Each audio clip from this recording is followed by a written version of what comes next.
Okay. Great. Hello, everybody. Welcome, and congratulations on attending, 2025. If you're interested in innovation and entrepreneurship, SFSU Associate track, I am part of programming that runs the track. So you can also ask questions along the way that might help you target your concept of your business pitch for the final version tomorrow as well.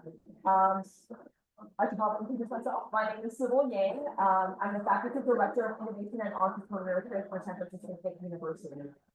So we run all of the pitch competitions and workshops, symposium, and the incubator on campus. So it's the concept incubation group on campus. So we provide not only mentorship and consulting, but also up to $2,000 in grant funding to help you prototype and start your idea. So enough of that. If you guys have questions along the way, please do interrupt me and ask, and I'll try to answer as many of those as possible throughout the session. But what I want to kind of go over today is the basics of what you want to include or get across on your pitch. And then maybe to think a little bit about that MVP that you guys are going to put together and hopefully pass out with your team today and tomorrow. Okay. Okay, so big picture wise, when you're pitching, there are a couple of large key questions or ideas you want to get across to your audience with your pitch. Much like when you're writing an essay or giving a speech or something like that, the nitty-gritty of the inside, there's no real template for it. You just need an overall idea and thesis of what you're trying to get across, and everything about what you're presenting needs to feed into that type of thesis. The thesis for your pitch really needs to answer several big questions. You want to make sure that you explain to the audience like why your idea makes sense, why it's a good idea in that sense. Specifically, when investors or when partners are looking at whether or not your idea is going to make sense, it's a matter of the target market. Is this target market going to be big enough to the size of it? And does this market seem like it's going to grow? So if the market is not really big, that's okay. If it's going to grow very, very quickly, it's going to accelerate very quickly. Or if you can prove that the market is really large already, then it might be okay if you have a relatively slow growth rate to go along with it. But the idea is, we step back a little bit, investors or partners, if they're going to make an investment, they're going to make a lot of different investments. They're going to partner with a lot of different people, realizing that not a lot of their partners or their invested companies are going to grow big. So if the potential for success is really small, they need the success to be really big in order to make the expected value worthwhile. So you need to show that the expected potential is really big. Okay, so that's kind of the first one on the make sense side. The second thing that you need to address to convince people that your idea makes sense is that you know exactly what the problem is. You have clearly identified what problem you're trying to address. So this gets down to you have done enough market research to have identified who has this problem. And it doesn't necessarily have to mean like demographic wise, female, Asian, middle age, living in California. It's not a matter of demographics. Think of a matter of psychographics. Who thinks this way? Who has this problem? So think of it in terms of people who have problems that need to be solved. Okay. So it's a problem identification. And then once you've identified the problem, dig deep into what is causing that problem. You want to create solutions that address root cause problems, not symptomatic problems, right? So you want to be able to sell cures, not cold medicines that address the symptoms of something.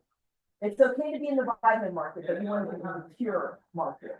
And so when you put together your argument of why your idea is so great, you want to be able to show that you are curing the problem that people have. So for example, if we're talking about, let's say, What's a good, does somebody want to share a problem? Or not? Yeah. The problem of gambling, right? So if you're like, I want to help people stop gambling, right? It's one thing to say, I'm going to stop them gambling, but unless you know why people are gambling, right? It's very hard for you to propose a solution. Some people gamble because they are big risk takers. Some people gamble because they feel like they need the money and that's the only way they can get it. Some people gamble because they like to feel like the big shot when they go out, right? So if they feel like a big shot when they go out and that's why they gamble, then a solution of like providing people with money or loans or free loans or funding, that's not a solution that solves that cause of the gambling problem, right? So if you're going to target a market that gambles because they feel like they need respect and image, that's one type of solution, right? If you target the market that is gambling because they need low cost funding and financing for stuff, that's a different type of solution, right? So if you come up with a solution of low cost financing, you start asking yourself, well, who needs low cost financing? Gamblers who need money, right? That's one market. It could also be single parents who are working 4 jobs, right? And don't have time for their kids. You see how now like a target market is slightly different than demographics or so? It's at the core, what is the core problem that we're trying to solve for people? Does that make sense? So when you've identified a problem like, oh, people gamble too much, dig a little bit deeper to find out what the core cause of that problem actually is and solve that core cause and see who else has that core cause, because that's how you can expand your market. Does that kind of make sense? Okay, so does this idea make sense?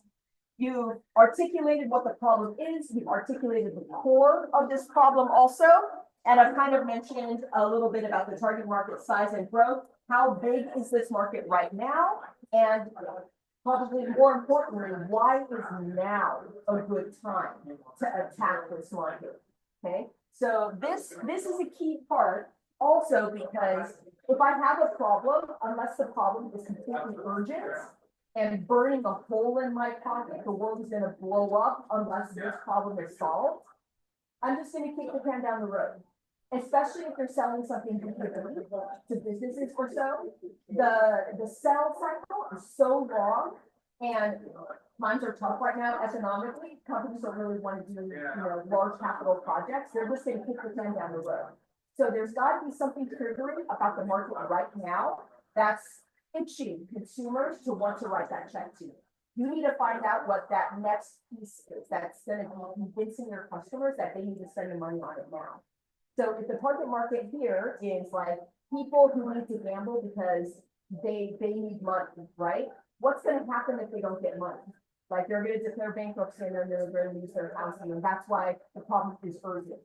So show that sense of urgency. Tell the story of why this problem is particularly urgent for that target market. Make sense? Right? Without that piece of urgency, fine, it's a great big problem. That problem will still exist because nobody's going to spend the time and the money and the resources to try to solve that problem because it's not urgent, right? Everybody acknowledges that the problem exists, but world's not burning down. So I'm not going to bother putting that to the top of my list at any time. So make sure that when you justify the problem, justify that that problem is also very, very urgent. Okay, so this first piece, you're doing your best to try to make your idea make sense to your audience. The second one, they're sold on the problem, now you have to sell them on the solution that you have created for this problem. So this is kind of like what I call internal validity. Does the solution that you've identified, is it a valid solution to the problem that you have identified?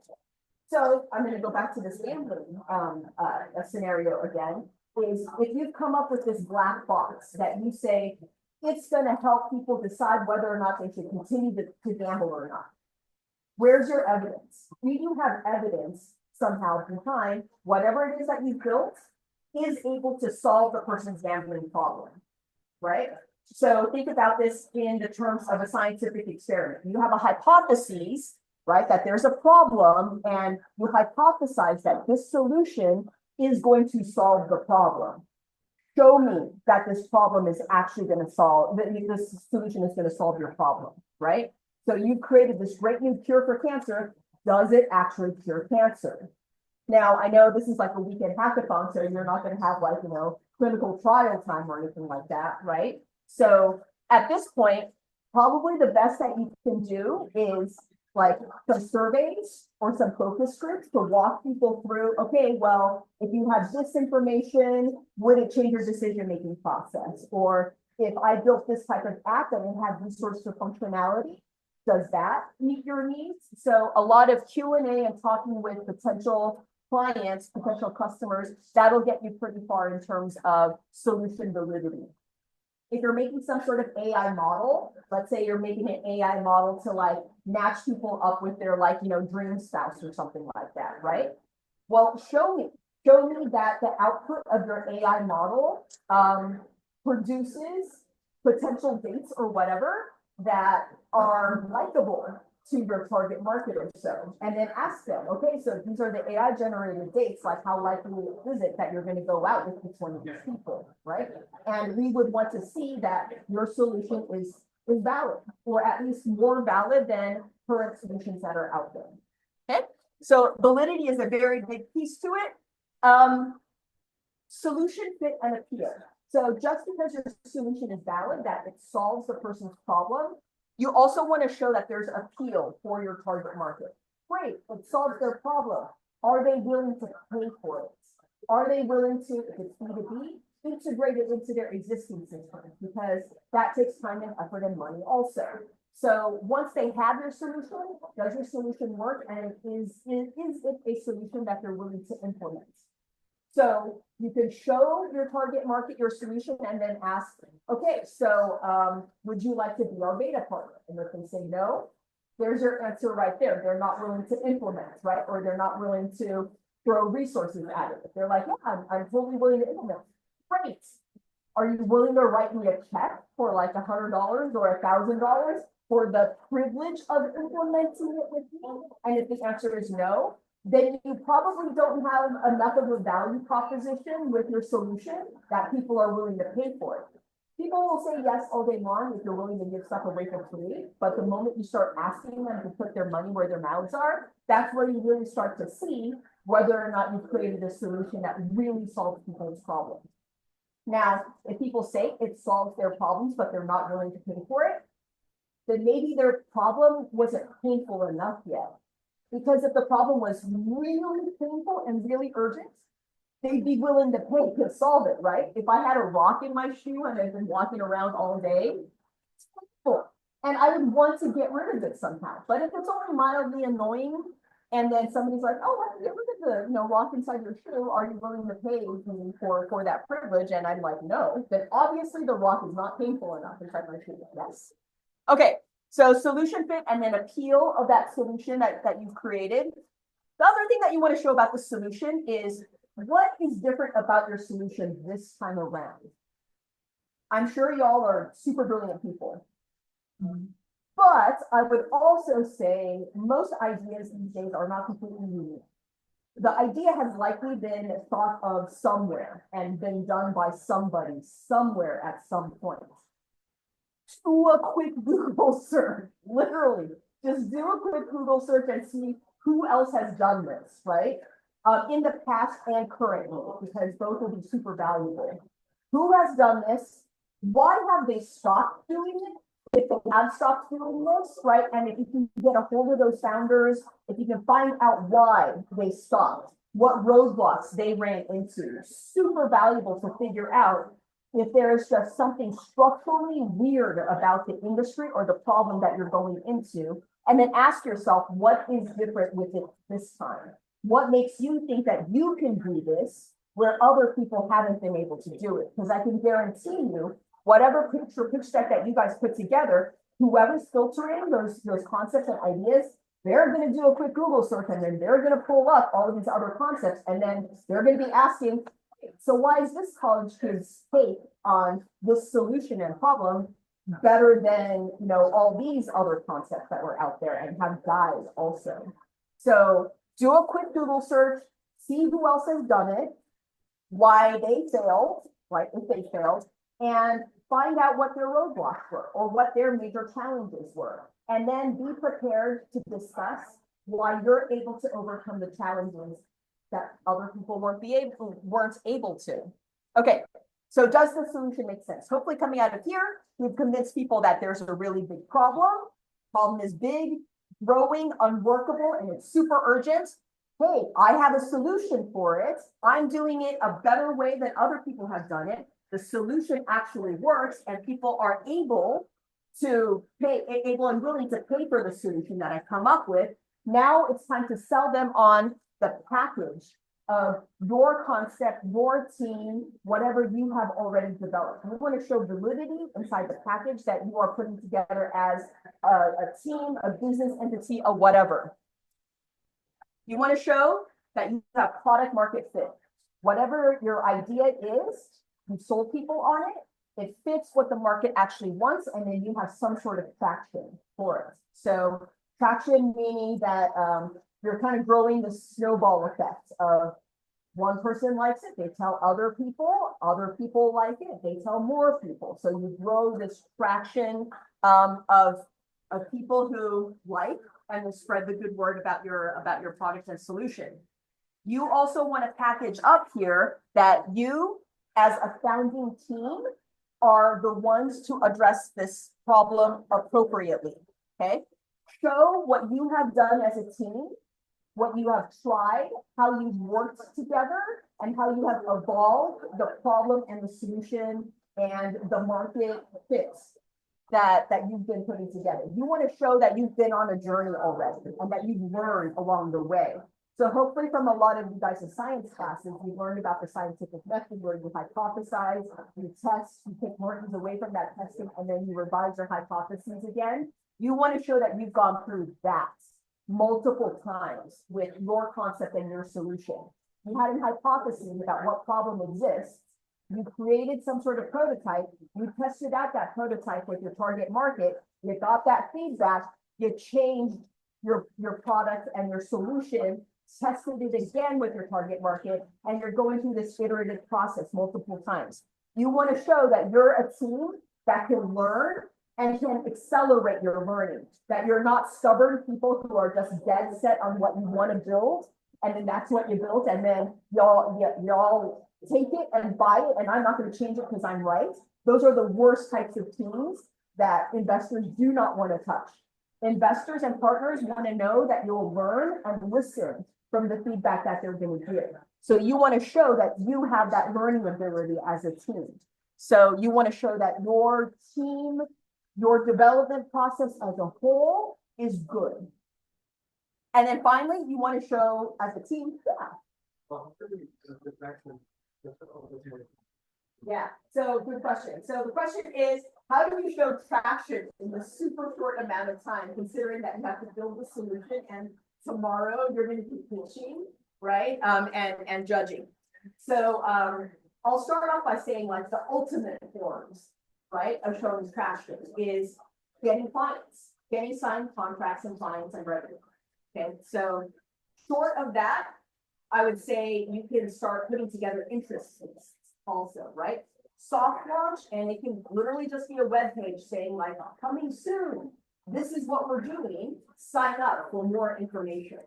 And just see how many people can actually get to sign up, right? That can give you some validity in terms of, okay, enough people were interested in just the advertising, the brochure where on the page that they were willing to give us their information because it's that big of a problem. And the solution that we're describing is enough for them to hope that, you know, they'll be able to get a solution to their problem. So you can, a lot of people do like soft launch, you know, inform me now, picking it up to wait list.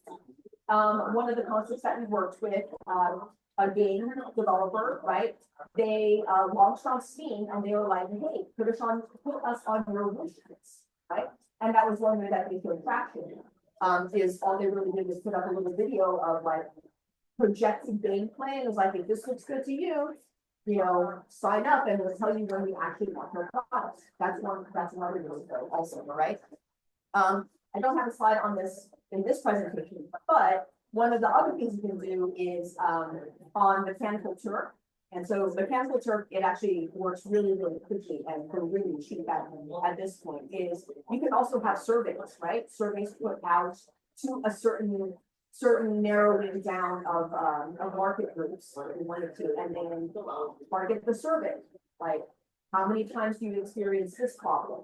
Like, what would you describe, like, what you have done in the past to address your gambling addiction, right? And, have you spent money to try to address this question? And then you can get customer feedback, potential customer feedback, as a really short and easy form of fast validation. Yeah, but short of that, like, a day or so, it's very difficult to get that type of factor. But if you could also, get a Zoom together with somebody who is just squarely in your target demographic or who is an expert within your target demographic and just get a testimonial from them. Like, oh my God, I have so many clients who have X, Y, and Z problem. This is the perfect solution for it. Testimonial is good. A gambler or like a gambling counselors or something like that, right? It depends on, again, how much time you're. So the reason why I say maybe a gambling counselor or let's say like Gamblers Anonymous or something like that, if there's like somebody who can speak to that organization. The only reason why I would say that is they can kind of quote unquote represent the industry and that group of people because they see and work with many people who have that problem. Whereas if you just talk to one gambler, it's an N of one, right? But if you talk to the person who runs like, Gamblers Anonymous, presumably they're bringing in the eyes and expertise of having worked with like thousands, tens of thousands of gambblers and can give that insight. Okay. And then the last piece is really grit. We want to see that the founding team you put together has grit. Startups go sideways. There are lots of arguments. It's like the worst of group projects, right? And so what we want to see in general is that the starting team has worked well together. You guys are able to tackle problems, get through things thick and thin, that, the first argument that comes up isn't going to be the absolute disillusion of this concept and this founding team. We want to see a founding team that is able to work well together, that can learn well together, and respond well to partners and investors. Any other questions so far?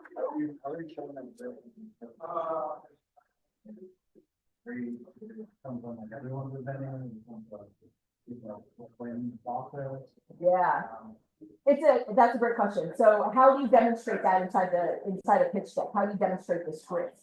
So a lot of times when you see like on a founder's slide, right, it just kind of reads like your LinkedIn profile on the bottom or so, and then you have like, the real estate agent picture or something like that. The founder slide really is about demonstrating this, that we as a founding team, we can do great things together, okay? So I love founding team slides where I get a little bit of back history or I somehow get an understanding that you guys have already been through thick and thin and are still working super well together. So if you guys as a team, so if you can kind of demonstrate that we work together on other projects, better yet, other projects that have been successful, right? But even if it's a project that was not successful, but you're still working together, that's great also. I want to know that you guys can execute together. Does that kind of answer your question? Yeah. Great. Let's see how much fun. We're about halfway through. Okay. I'm going to try to get through some of the nuts and bolts then of what you might want to cover. The overall plot of your pitch deck, give them what the problem is and kind of what your solution is, almost in a tagline form. So a lot of times you're going to see we are the X or the Y. So if I say, we are the Uber for pets, all of a sudden you're thinking, oh, it's some sort of like, network transportation theme, but for pets, right? This is a really short and easy way for you to just grab people's attention and kind of explain what problem and for who. So think of analogies of other services or products and how that applies to whatever target market you're going after. This is a really good shortcut for people. You want to throw in something where you show your proof of concept, right? Problem exists, your solution is good, people like your solution for that problem, okay? Make it very clear what your solution actually is. Is it a black box algorithm? Is it an entire service? Is it a one-time product? What is the solution itself? What are you selling to people at the end of the day? Some sort of evidence that it actually works, and then some sort of evidence that you can actually execute it. So by the actual execution part, maybe your technical partners are already building together some sort of demonstration, some sort of demo, right? Demos are great for this. Short of a functioning demo, maybe it's screen grabs, maybe it's a Figma layout plot, right? If your technical team hasn't even gotten there yet, maybe you create a clip dummy even, right? Using Google Slides or something like that, and just like mock clips to mock pages or something like that. That's fine too. You just kind of want to walk the audience through whatever that customer flow is going to be, okay? And then hopefully you can show at some point that you have achieved product market fit. Again, paying customers, that you have overwhelming demand, again, short of that, testimonials from people or commitments or agreements that, yes, this is a good solution to my problem. Okay, I'm going to skip over that. This problem is huge and it's going to be growing part.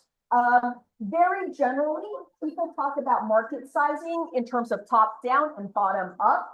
The top down one is what you generally see, which is there are 2 billion people in China. If I get 0.5% of that 2 billion, this is how big my market is. This is terrible. This is really, really terrible because it's super generic.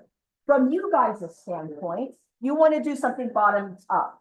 But this, hopefully, as the business person in the team, this is where you really prove your worth. Is you need to justify what the quantity sold you think you can achieve actually is, which means understanding how many people out there actually have your problem. That's a lot of market research that needs to be done. That's going to be quantity sold. Who has this problem? Where are they? How are you going to reach them? And don't say like, everybody who has a gambling problem, sorry, just pointing at you, not saying you have a gambling problem, but if your target market is gambling, people with gambling problems, right? Horse gambling is different than like online gambling is different than like, secondary sports gambling on like, fantasy football teams or something like that. Gambling on ping pong is different than gambling on baseball and football and stuff like that. Are you going to go after all of them? Are you going to start off with a small segment of them? Are you going to do physical gambling versus digital gambling first? Start narrowing down who this quantity sold is. The more specific you can be about this, the more you've shown to your audience, I have thought through exactly who I'm selling this to. Because if you just say this is targeted to all gamblers, there's no way you're targeting all gamblers with your version 1.0 of whatever solution you come up with. Okay.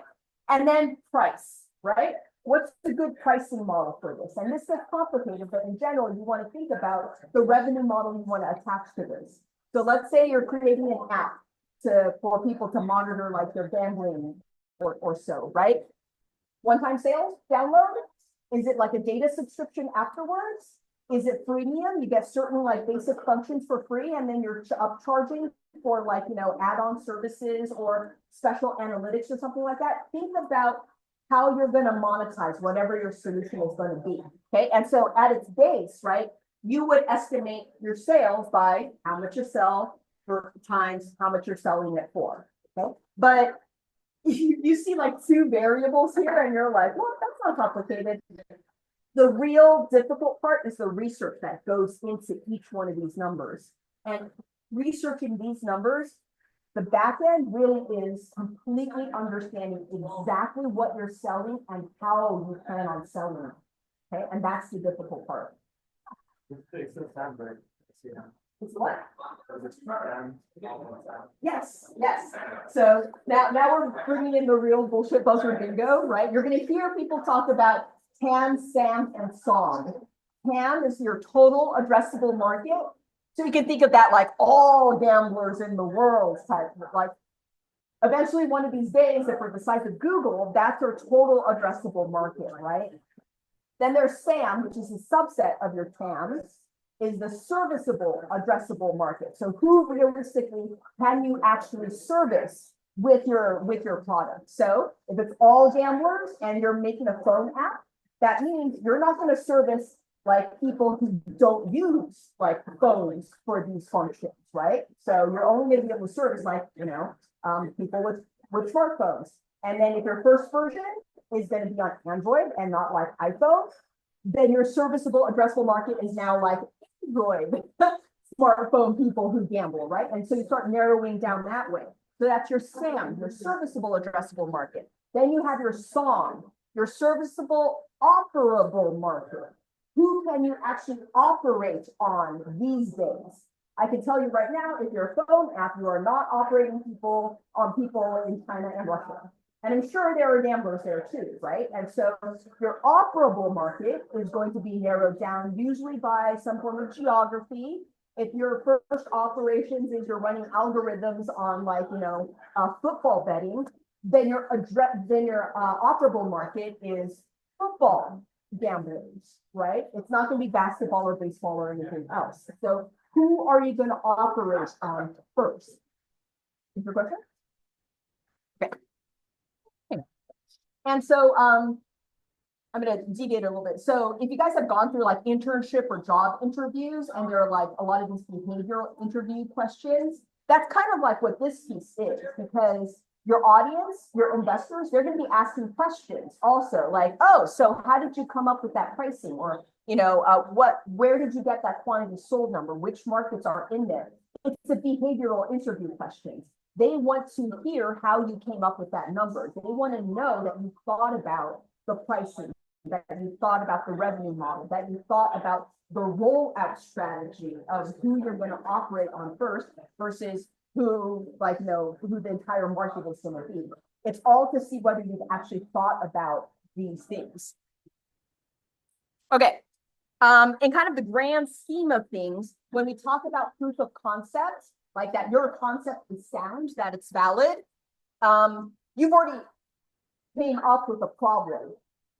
You hypothesize the solution, you work with your technical team to mock up that solution, you create a minimally viable product to test out whether or not your proposed solution works with the problem. You test out the MVP with some customers, you go back and you iterate your solution, because the first time you do it is not going to be right. Take that feedback, change the way the solution works, then change your MVP, test it again, iterate as many times as you can here. Do this fast, do this on the cheap. The reason why this is an MVP is it's minimally viable. Minimally. Doesn't need to look beautiful. Does not need to have a full back end. You're not, subscribing to SaaS or anything like that, or the SAP or anything like that to make this work. It just needs to moderately look like it kind of functions to deliver the solution to the customer. Okay. Iterate fast, iterate cheap. Then when you feel pretty comfortable with the solution that you built here, you want to create a version that's minimally repeatable. Okay. So this, you've created some sort of small prototype-ish type of thing that actually mimics the solution. Customers seem to like it. Great. The customers that you've tested it with seem pretty okay with it. This is a still very fragile and janky little prototype thing. Now you want to create something that can accept a little bit more volume. Okay. So this MVP could be completely manual. You're doing all the legwork behind the scenes. Nothing is automated. You want to create something that is repeatable. A little bit more automation here, right? A little bit more programming, a little bit more development. You want to actually see now in numbers whether a larger market will accept the solution that you built. A minimally repeatable prototype of some sort. Okay. And then start testing this again. Is it repeatable? Is it something that you can scale at this point? Okay. And then once you get something that can scale, then minimally viable service. You attach services to it and then you start rolling it out. This is kind of the first chance where you actually start to go to market. This is where stuff starts to get expensive, where you actually have to get some core developments in, a lot more people and support systems and enterprise software going at that point. Okay. The idea is do it on the cheap. Do it cheap and fast before you invest real money into it. Okay. MVP types. So we're at a hackathon, so you all are kind of building that MVP right now. And I showed this to explain an MVP. That's a mechanical Turk. That's the OG mechanical Turk. So Amazon has their mechanical Turk service, and it's based on that thing there. That's based on a story of a Turk that went around to kingdoms saying that he was a great engineer, that he could create this mechanical chess playing machine that could beat all the best chess players in the world. And he did indeed roll out this big old looking box of a machine, and it did beat, like, you know, the world's best chess player. But at the end of the day, this machine was just a dude in a box with a mirrored chessboard. And so as chess pieces were moved on the top of the box, the dude in the box looked at the chessboard and was playing the pieces. That's a mechanical Turk. No machine itself was actually built. You don't need to build the full machine in order to test out whether people wanted a machine that could play chess, right? This mechanical Turk could go out and test out the market need for a machine that plays chess or not. You didn't need to worry about all that technology yet. That's what we mean by an MVP. You don't want to spend your time developing and coding and like soldering and building out a whole big thing when you don't even know if there's market demand for whatever it is that you're building. When you don't even know whether or not the problem you think exists actually exists. That's what the mechanical Turk is for. Build out something janky that kind of provides the solution. It can be totally manual. That's the cheapest way to do it. Test it out and see whether your hypotheses of a market and a problem actually exist. Then worry about the technical side of inventing it. Yeah. Okay. Okay. Now just kind of onto some of the best practices when you're putting together a pitch deck. And I know I'm kind of violating some of these. In general, yes, 40 words or less per slide. You're going to be there alongside your slide. So you're going to be talking. You don't want whoever is listening to your pitch to be staring at your slides. You want them to be staring at you. The slides really should be support and backup to help illustrate whatever it is that you're trying to explain. Try to keep it at 3 to 5 bullets maximum, like key points. The bullets don't even have to be full sentences. Actually, don't write full sentences. They should be like, boom, boom, boom. Get the key points across. The navigation titles, you should have navigation titles like, these are your best practices. That's a navigation title right there. And then you can have a soundbite on the bottom if you feel like you need to explain it just a little bit more, but not completely necessary. The words that you choose need to be completely standalone. So I know this is kind of contradictory to like writing out full sentences, but whatever words you do put on there, each one has to pass a full meaning. Look at your slides, and I call this the mom test. You want to be able to show the slides to your mom, and your mom should be able to be like, I know exactly what you're trying to say, right? This goes with diagrams. This goes with illustrations. It goes with your bullet points. Use very plain language. You don't know who the judges are going to be when they come across. They may be technical. They may not be technical. They may be technical, but in an adjacent industry or so. So don't use jargon. Explain things in a way that your mom would be able to understand. Okay. Other best practices. No bullshit buzzword bingo. So all of the acronyms that you throw in there, all of the, buzzy people or algorithms that you're using, plain language. Be very clear about it. Don't make it look like a weird Greek equation up there. No marketing fluff. Don't exaggerate what you can do. Okay, don't feel like that this is a sales pitch that you're trying to sell it to a customer. So the pitch, this pitch, like this weekend's pitch, you're not pitching it to customers. You're pitching it to potential partners or people who might want to invest in you. Okay, so realize that as your audience. Okay, so again, don't make it a customer sales pitch. I mentioned don't exaggerate. Do not include clip art or stock photos. There's no reason to fill up the slide just to fill up the slide with something other than words. It needs to be very parsimonious and explanatory. So be very efficient. Try not to be overly complex, right? Again, it needs to be fast and efficient. You want the slide to be a support to the actual words that are coming out of your mouth. Yeah. And I think that's it. Two last, and that's just kind of a pitch for San Francisco State, is we run the concept incubator called the incubator. I'm going to call out Richard over here. So he's the San Francisco State alum that's heading up that initiative. We back and incubate concepts on campus, and that's with physical resources and monetary resources as well. If you're interested in innovation and entrepreneurship as a whole on the San Francisco State campus, you can visit us at INE at sfsu.edu. We have a minor program. We have an innovation hub. We have the incubator. We hold workshops. There's a whole bunch of resources that are available there. We also host the on-campus pitch competitions. The university one is coming up later this month. If you guys want to attend, we give out $10,000 in prizes to the top concepts that are on campus, but you can find us there. So I'm now open for questions if you guys have them.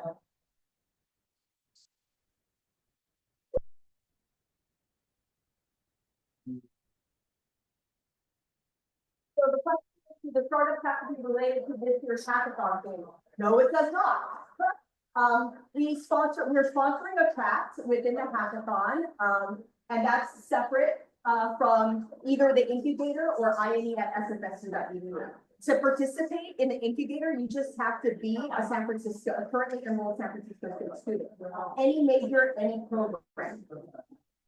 Oh, so for the hackathon, well, it should keep within the theme of so if you're applying for the track, so if you're applying for the track,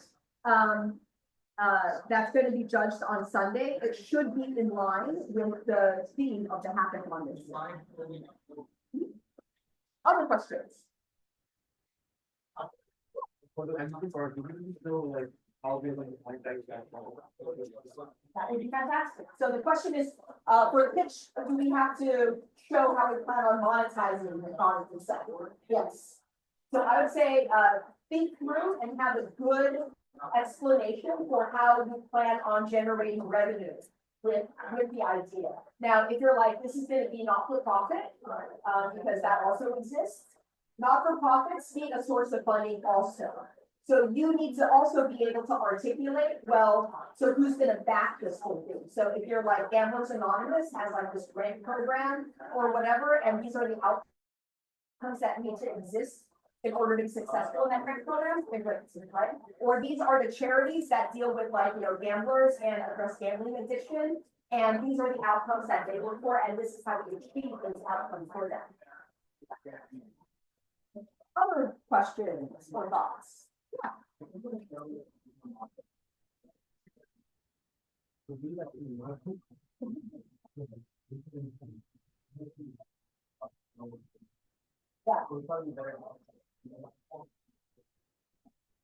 So the question is, if we have a demonstration, right? So it could be Figma in this case, or maybe we have like, a web interface of some sort that we want to demo. It's up to you. High risk, high reward there, right? It is risky to switch out of your PowerPoint to go into, a Figma demo, or if you have a video of something to switch over into a video. I will say it is exactly high risk, high reward. If you switch out of your slide deck and you go into like this Figma model and and that Figma model is just so clear that it just walks a person through and you're like, oh my God, that's exactly how it needs to flow. That could be so impactful, right? Or if your technical team has already put together like a demonstration, whatever, little black box that people can already use.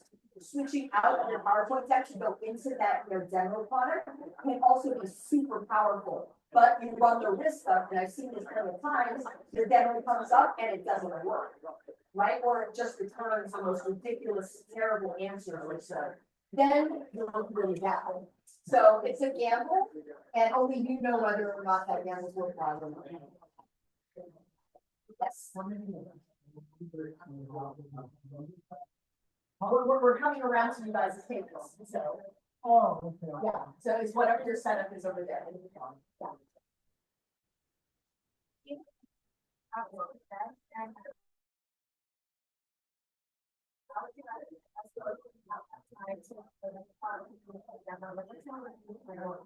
Yeah.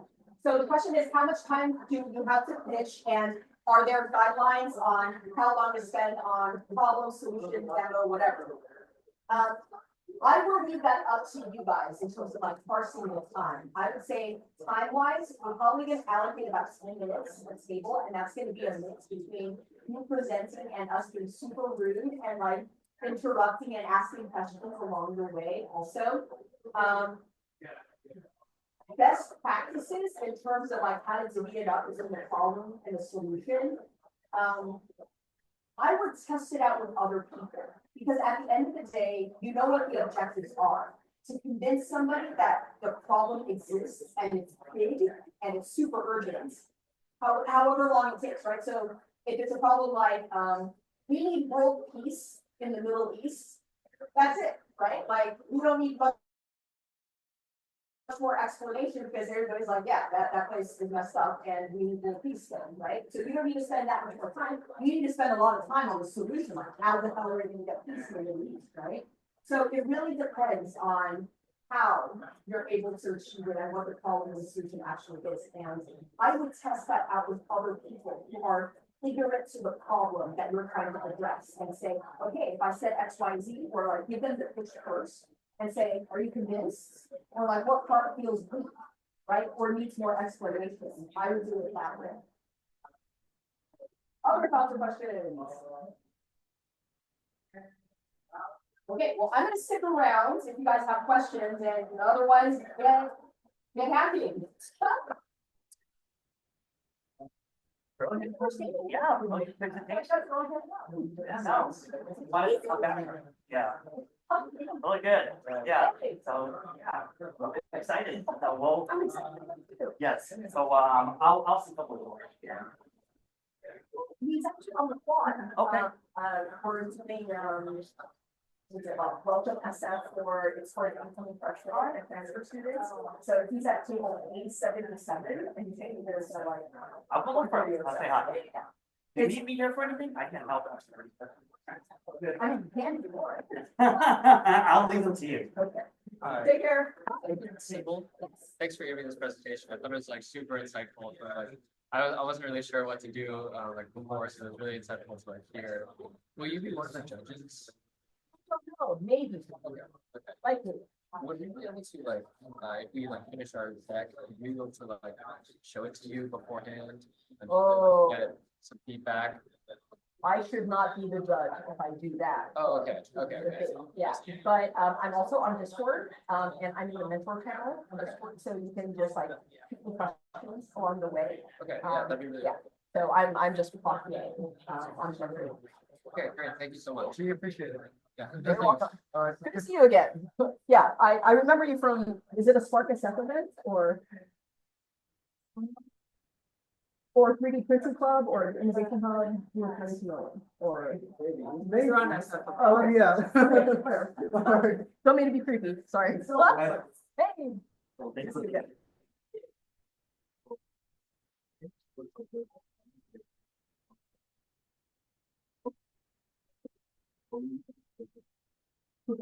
Yes. Where is that? So you're the mentor.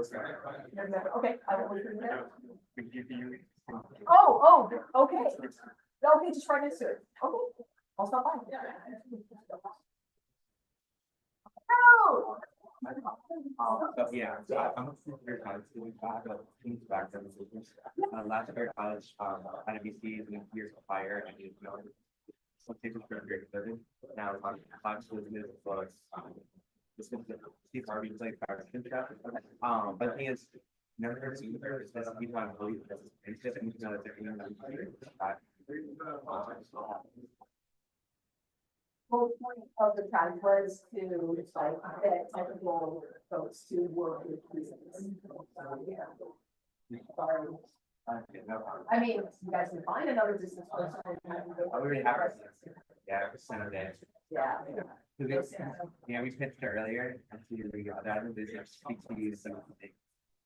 Okay. Except for this person. Thank you.